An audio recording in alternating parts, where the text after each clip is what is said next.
Buenas tardes. Vamos a realizar la presentación del análisis de caso 3 del curso de Filosofía del Derecho Peruano en esta semana, en especial de pensamiento de Francisco Miró Quesada. Y abordamos el tema del derecho justo y su relación con la vacancia presidencial y las leyes congresales en la era Boluarte. La historia del Perú, de hecho, ha sido turbulenta desde siempre, desde la época de independencia, en especial con periodos alternos de democracia y dictadura y con una desconfianza de la población en los políticos tradicionales, con un punto de inflexión importante en la etapa de Alberto Fujimori del año 1990 a 2000, que emergió como un político no tradicional, pero que posteriormente, una vez en el gobierno, aplicó políticas neoliberales en la parte económica, pero acompañadas de militarismo, corrupción, represión, etcétera, que configuraron uno de los gobiernos más corruptos de la historia reciente y que de oscura recordación. Finalmente renunció en el año 2000, pero en la época post-Fujimori la polarización política y social ha continuado, con gobiernos sucesivos que no han tenido mayormente mayoría. Alan García, bueno, fue una figura que sí tuvo una transición, o sea, ha habido unos intermedios que todavía se mantuvieron en el poder, pero posteriormente han habido sucesivos gobiernos que no han tenido mayoría congresal y por tanto ha sido presa fácil de la figura de la vacancia presidencial. Kuczynski, Vizcarra, Castillo, al no tener mayoría congresal, han caído fácilmente en el juego político de la oposición. Pero Castillo, el último, pues enarbolaba banderas de izquierda, pero ni siquiera tenía partido propio. Y tampoco cumplió las expectativas, y por tanto, al no tener mayoría congresal, quedó pues a merced del partido que lo acogió Perú Libre, de la oposición, de los grupos económicos, de la prensa, etcétera, y fue fácilmente vacado en el año 2022. Actualmente tenemos a Boluarte, que asumió en diciembre de 2022 en medio de protestas de la población, pero que ella sí tuvo una política, un actor muy diferente, represivo desde el principio, y en el cual se produjeron hasta 56 muertes en las movilizaciones ciudadanas de diciembre y enero de 2023, fundamentalmente del sur peruano. Lamentablemente con poca presencia capitalina, por lo cual se consolidó en el poder. Y actualmente tiene un 3% de aprobación de la ciudadanía, pero como se mantiene en el poder, pues tiene una alianza congresal fundamentalmente con el fujimorismo y otros grupos políticos conservadores, y se ha propiciado una multitud de contrarreformas para beneficio propio o de grupos afines, y a pesar de las múltiples acusaciones de corrupción, de abuso de poder, etcétera, de copamiento institucional, pues se mantiene en el poder. El Congreso es actualmente el primer poder del Estado. Hace y deshace las leyes a su conveniencia y no hay un contrapeso político que le ponga freno. Y bueno, analizaremos un poquito más adelante algunas de las múltiples leyes que va en contra de la población, pero las hace. Preguntas: ¿serán justas estas leyes y disposiciones constitucionales? Trataremos de analizarlo en la siguiente parte. Para ello, pues, abordaremos la teoría jurídica de Miró Quesada, ¿no?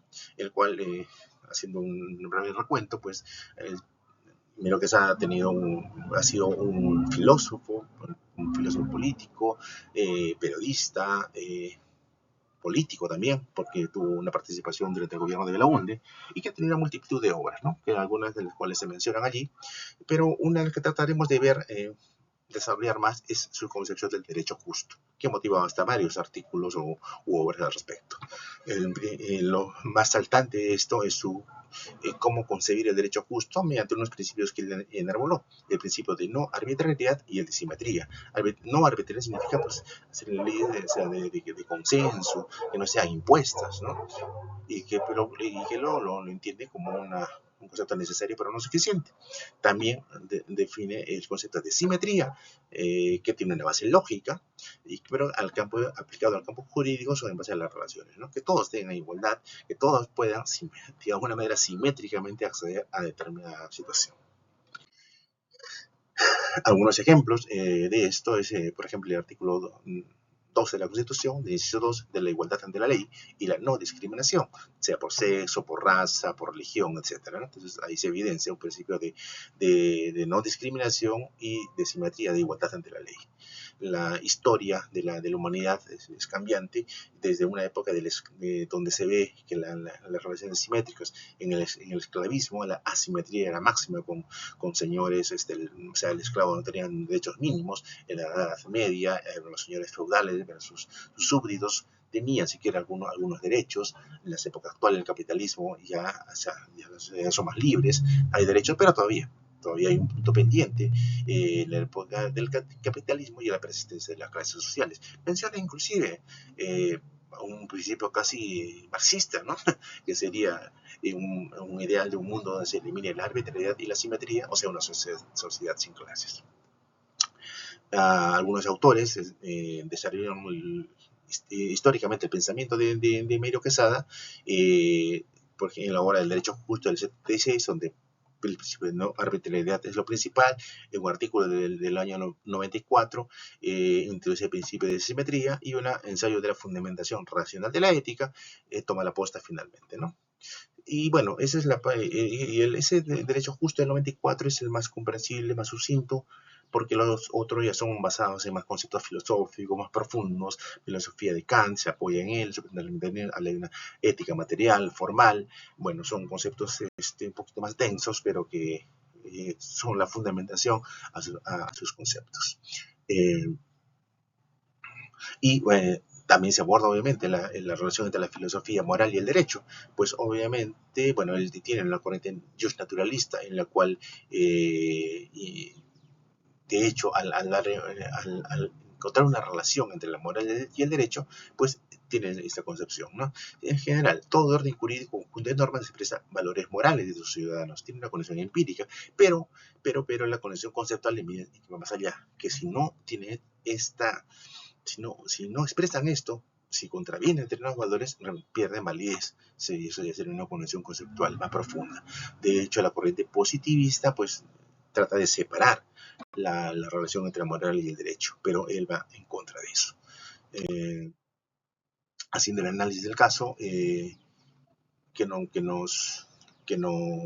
mencionamos, la alcance presidencial contenida en el artículo 113, pues es una figura que es bastante imprecisa, ¿no? Una figura marcada por la permanente incapacidad física o moral, se presta a múltiples interpretaciones, es arbitraria, no tiene una fundamentación jurídica y su aplicación es política.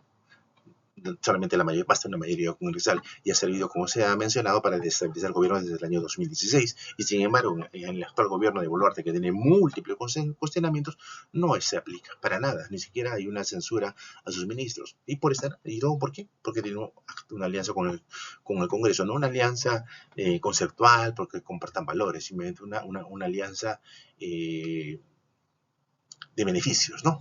Yo no te hago daño a ti, tú tampoco.